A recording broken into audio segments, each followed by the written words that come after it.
You can work in as full-time, part-time, intern, temp, zero-hour contracts, freelance and so forth. You can work as an owner, CEO, full-timer and so on. But how much of individuality is in the product or service? I'm not talking about copyright, ownership or stardom, but of when you find you in your brand. I'll put 3 field data and 2 stories.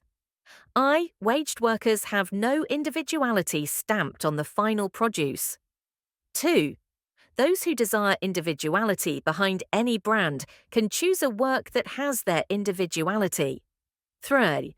Any examination, engagement of individuality through one's paid work for subsistence is an area fraught with risk, not of failure, but of success that makes you a brand.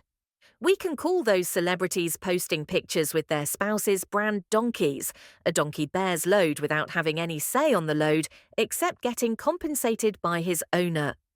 I met an editor while returning from Free Space Tour of Great Britain 2019, and we never shot pictures of food with selfies.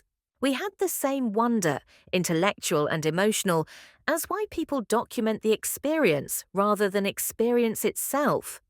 In 3 activities, this urge is suspended by a higher force: sexual coitus, death, and sleep. The very avenues which we think are modes of individual expression may be the very trap to categorize you.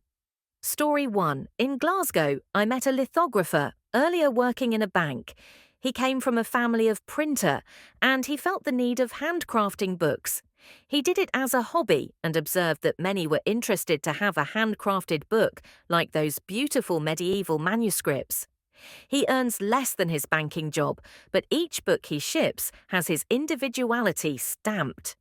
He wishes to remain cash poor, individuality rich. Story 2. We translated from German to Chinese for a German automobile part designer. He informed many automobile parts of the German brands are family-owned businesses. They consider the work as homely as drinking beer. Their work represents a quasi-religious experience, I mentioned, and he agreed. While starting something new, be inspired by the oft-spoken pep talk, from idea to enterprise. Some ideas are born great, some achieve greatness, and some have greatness thrust upon them. If you want your work and individuality, stand by dying obscure and unknown, except in a limited circle that we call friends. Not social media baboons.